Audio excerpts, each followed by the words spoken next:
你是否曾经有过这样的感觉？打开手机，通讯软件里有几百个群组，社群媒体上有几千个好友，每天按赞留言，看似热闹非凡。但是，当你真正遇到人生的重大挫折，当你在深夜里感到迷茫、焦虑，或者当你准备创业，准备做一件大事，需要有人无条件支持你，与你并肩作战的时候，你划着长长的好友名单，却发现居然找不到一个可以随时拨通电话，毫无保留倾诉，甚至把背后交给他的神队友。又或者，你是否曾经在职场上经历过残酷的办公室政治？曾经和你称兄道弟的同事，在利益面前瞬间翻脸。原本为了同一个目标成立的团队，最后却因为猜忌、防备、小圈圈搞得乌烟瘴气，事情没做成，反倒惹了一身腥。如果你对这些情境感到熟悉，那么恭喜你，你点开这支影片，绝对是你人生人际关系的重大转捩点。今天我们不谈市面上那些教你如何圆滑处事、如何讨好别人的廉价人际关系技巧，我们要直接切入核心，回到3000多年前，从中国最古老、最深邃的智慧结晶《易经》中，为你解开人类结盟与团队合作的最高指导原则。这是一套历经1000年验证，专门教你如何打破人际藩篱，寻找灵魂伴侣，建立钢铁团队的终极密码。今天我们要深度探讨的是《易经》的第13卦天火同人卦。我们将为同人卦设定一个核心探讨主题，那就是高阶结盟的艺术，如何打破心智的高墙，寻找真正的人生合伙人。我会带你逐一拆解同人卦的卦辞、大象传以及6个爻辞，告诉你它们如何精准对应到我们现代人生活的方方面面。更重要的是，我会给你最实用的建议，当你遇到各种人际困境时，到底该怎么想、怎么做。准备好了吗？让我们一起进入天火同人的壮阔世界。首先，我们来了解同人卦的核心世界观。什么是同人？字面上的意思就是与人相同，与人会同，引申为结交志同道合的朋友，建立团队，寻求广泛的合作。我们先来看同人卦的卦辞：同人于野，亨，利涉大川，利君子贞。这短短13个字，直接道出了建立神级团队的3个绝对条件。首先，同人于野，亨。野指的是广阔无垠的郊野、旷野。这句话的意思是，如果你想要寻求合作，你不能只待在自己的小房间里，不能只局限在自己的舒适圈、家族或既有的利益小团体中，你必须把心胸敞开，走到广阔的旷野中，以无私、公开、透明的态度去结交天下人。为什么会亨通呢？因为当你的格局放大到整个鞘野，当你不预设任何偏见去接纳不同背景、不同阶层的人才时，你的资源和机会将会呈现指数型的爆发。现代社会最大的问题就是人们太喜欢躲在舒适圈里，只跟自己观念一致的人取暖。同人卦一开始就警告我们，破除私心，走向靠野才是成功的起点。接着，利涉大川。古人说的涉大川，就是渡过险恶的大河，代表要去完成极具挑战性、风险极高的大事业。为什么同人卦有利于涉大川？因为一个人是顾不了大河的，你必须要有坚固的船只，要有齐心协力的水手。当你做到了同人于野，集结了一批志同道合的天下英才，你们才有底气和实力去面对未知的狂风巨浪，去创业，去挑战行业巨头，去改变世界。最后，立君子贞，这是最核心的定海神针。贞是正道，坚守正义。一个团队即使再强大，如果没有正确的价值观，没有高尚的道德底线作为凝聚力，这个团队充其量只是一群利益共同体，也就是乌合之众。一旦利益冲突，马上就会分崩离析。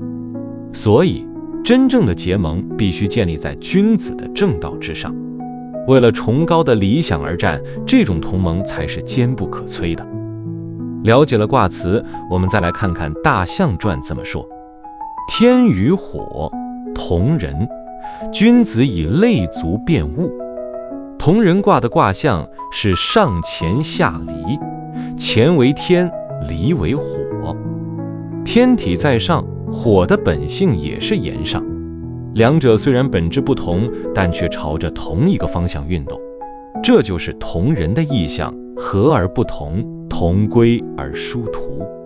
君子以类足辨物，这句话太有智慧了。它告诉我们，真正的同人，真正的团队合作，绝对不是要把所有人都变成一模一样的机器人。高明的领导者会根据每个人的特质、才华、性格，将他们放在最适合的位置上。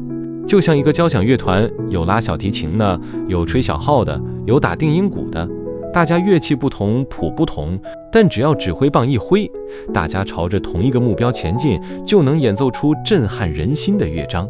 这就是多样性与统一性的完美结合。有了宏观的认知，接下来我们要进入最精彩的微观实战。同人卦的6个爻，精准地描绘了我们在人际关系和团队合作中必然会经历的6种情境和心理状态。我们一步步来看。我们先看初九爻，爻辞说：同人于门，无咎。这对应着关系的破冰期，加入新环境的初始阶段。门就是大门口，这代表你刚开始要出门去结交朋友，或者你刚刚加入一家新公司，一个新社团。这个时候你站在门口，面对着未知的人群。为什么会没有灾祸呢？因为在关系的初始阶段，只要你做到4个字：坦诚相见。想象一下，当你刚认识一个人，如果你一开始就带着强烈的防备心，或者戴着厚厚的面具，满脑子都在算计对方能给你带来什么好处，对方是感觉得出来的。初九爻告诉我们，在关系的起点，请把你的偏见、算计通通留在门内，带着最纯粹、最开放的心态走出大门。遇到新同事，大方的自我介绍；参加聚会，真诚的倾听别人的故事。不要一开始就预设立场去想这个人对我有没有用。当你以毫无城府的姿态与人交往，建立起来的信任基础是最前进的，这将为你未来的合作打下最坚实的地基。记住，真诚是人际交往中成本最低但回报最高的策略。接着是六二爻，爻辞说：同人于宗，令。这对应着陷入舒适圈，搞小圈圈，任人唯亲的危机。宗就是宗族、亲戚、同乡、同校校友，这是一个警告。当你走出了大门，你很容易会因为人性中寻求安全感的本能，而迅速向那些跟你有血缘关系、地缘关系，或是跟你特别投缘的人靠拢，形成一个个封闭的小圈圈。为什么会感到遗憾、格局狭隘呢？因为这完全违背了同人卦同人于野的核心精神。在现代职场上，这叫做办公室派系；在创业团队里，这叫做家族企业病，或是任人唯亲。当你遇到这种情况，无论你是领导者还是团队成员，你都必须立刻警觉。如果你是老板，你只提拔跟你关系好的人，你的团队就会失去活力，真正的人才就会流失。如果你是员工，你只跟你那个小群组的人吃午餐，抱怨公司，你的视野就会被极度压缩，你会错失跨部门合作的大好机会。建议的做法是刻意打破舒适圈，强迫自己去跟那些跟你背景完全不同，甚至你看法不一致的人交流。定期邀请其他部门的同事喝杯咖啡，在招募时刻意寻找能补足团队多样性的人才，而不是只找看起来跟你很像的人。拒绝小圈圈，你的世界才会无限宽广。再来是九三爻，爻辞说：芙蓉于莽，生其高陵，3岁不兴。这对应着陷入猜忌防备、零和博弈的毒性关系，这是一个充满杀气和焦虑的爻辞。芙蓉于莽是指把军队埋伏在茂密的草丛里，升其高陵是指爬到高处去窥探敌情，3岁不兴是指这样提心吊胆、僵持不下的状态持续了好几年，什么事都做不成。这精准地描绘了现代生活中最让人内耗的毒性关系。在职场上，这可能是2个部门为了争夺预算，互相穿小鞋，互相防备，每天都在猜测对方是不是要搞我。在婚姻或合伙关系中，这可能是因为失去了信任，双方每天都在查勤、看对方手机，互相提防，把家里或公司变成了战场。九三爻点出了一个人性弱点，当我们过度缺乏安全感，把周围的人都当成假想敌时，我们就会把所有的精力都消耗在防御和准备攻击上。结果呢？3年过去了，你的业绩没有成长，你的个人能力没有提升，你的青春全部浪费在无谓的内耗中。遇到这种情况，你该怎么做？立刻停止假想战。你必须问自己一个问题：我现在所处的环境是在消耗我，还是在成就我？如果双方已经失去了基本的信任基础，每天都在草丛里埋伏彼此，那么最理智的做法就是勇敢地进行一场开诚布公的核弹级对话，把所有的猜忌摊在阳光下。如果沟通无效，那么请果断离开这个有毒的环境，不要浪费你生命中宝贵的3年去打一场没有赢家的烂仗。到了9四爻，爻辞说成其庸，弗克公，吉。这对应着冲突边缘的悬崖勒马，理智战胜情绪的转捩点。成其庸是指你已经率领军队爬上了敌人城墙的墙头，弗克公是说，在这个千钧一发随时可以攻破城池的瞬间，你突然忍住了，你选择了不攻击，结果是大吉大利。这是一个极度考验修养和智慧的境界。在生活中，我们常常会遇到这种时刻，你和伴侣吵架，你已经抓住了他一个致命的把柄，只要你把那句恶毒的话说出口，你就能在口舌上获得绝对的胜利。或者在商业竞争中，你掌握了对手的一个漏洞，只要你发动公关战，就能让他身败名裂。你已经站在城墙上了，你占尽优势。但9四爻告诉我们，真正的强者懂得在最高潮的时候踩刹车。为什么不攻反而吉利？因为一旦你发动毁灭性的攻击，即使你赢了表面，你也结下了生生世世的死仇。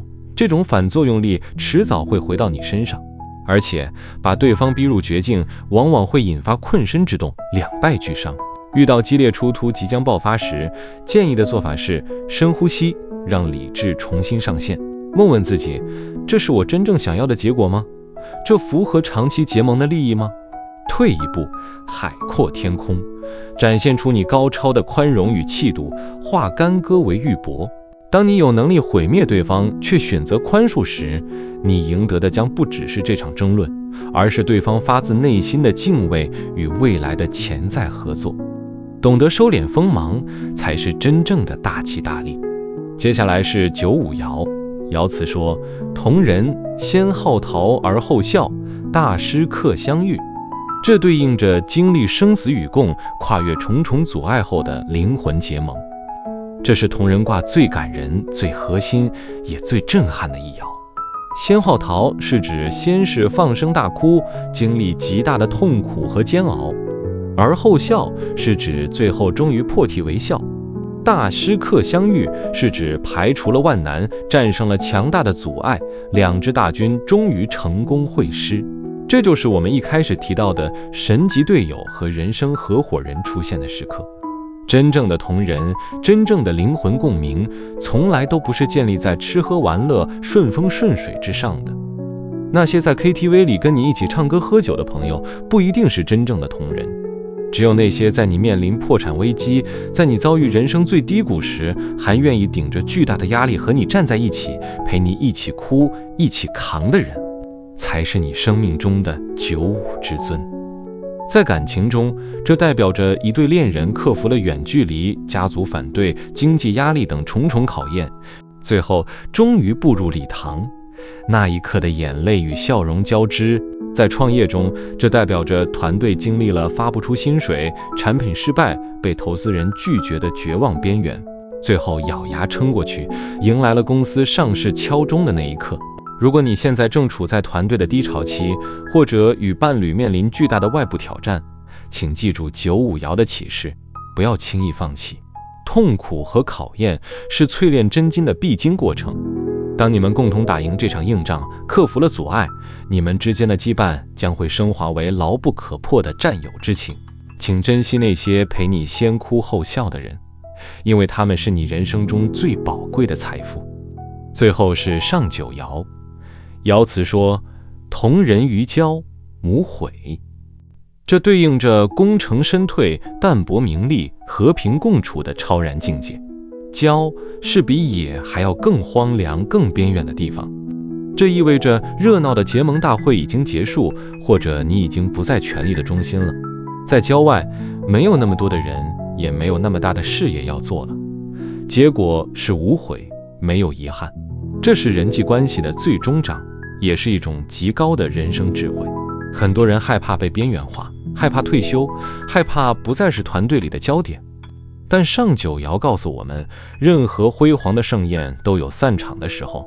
当团队已经成熟，当阶段性任务已经完成，或者当你发现自己其实并不适合在权力中心厮杀时，主动退居幕后，退到郊外，是一种无比优雅的选择。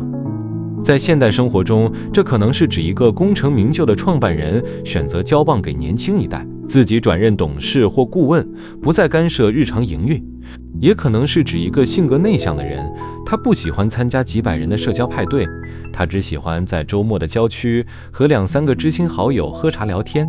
建议的做法是，学会放下对存在感和权力的执着，不要强求自己永远站在舞台中央。在远离喧嚣的郊外，依然可以保持与人的友好关系，不去争夺利益，保持心灵的宁静。能够做到这样，你的人生自然无悔。你不需要向世界证明你有多重要，你知道自己内心的丰盈，这就足够了。走完天火同人卦的6个阶段，我们可以为这场关于高阶结盟艺术的探讨做一个深刻的总结。易经告诉我们，高质量的人际关系和无坚不摧的团队，绝对不是靠着虚伪的交际手腕或是利益交换得来的，它是一场从心出发的修炼。要成就天火同人的开挂人生，请把以下3个原则刻在心里。第一，打破私心与高墙，永远不要把自己困在同温层里，带着初9的坦诚走出大门，拒绝62的小圈圈，以同人与野的广阔胸襟去接纳这个世界的多元与不同。第二，停止内耗，展现格局。当面对利益冲突时，警惕自己不要陷入9-3那种猜忌防备的深渊。当你占尽优势时，要有9-4承其庸、福克公的克制与宽容，把精力用在创造价值，而不是互相毁灭。第三，珍惜共患难的灵魂伴侣，寻找那些愿意跟你一起先好淘而后笑的人。真正的联盟是在风雨中建立的。当繁华落尽，也能坦然接受上9的同人于交，享受内心平静的无悔人生。在这个看似紧密连结，实则无比孤独的现代社会里，同人卦就像是一盏明灯，照亮了我们通往真正心灵契合与伟大合作的道路。当你学会了用天的广大与火的光明去对待身边的人，你将不再是单打独斗的个体，你将汇聚天下之力，成就非凡的事业与人生。今天关于易经天火同人卦的深度解析，希望能为你在人际关系、职场生存或是团队领导上带来全新的启发。古老的智慧之所以伟大，是因为它能穿透时间的长河，直击我们现代人最真实的痛点。现在我想听听你的真实声音，请在下方的留言区告诉我，在同人卦的6个阶段中，你觉得自己目前的人生或工作状态最像哪一个爻的处境？是刚刚踏入新环境，需要坦诚相见的初9，还是正深陷办公室派系或有毒关系中感到内耗痛苦的62或93？又或者你已经幸运地找到了那个陪你先好淘而后笑的95神队友？如果你目前正面临某个人际关系的死结，也欢迎在留言区分享你的故事，我们一起用易经的智慧来帮你寻找破局之道。别忘了把这支影片分享给你生命中那些重要的同人战友，感谢他们一路上的陪伴与支持。我们下期再见，一起继续探索古老智慧中的人生密码。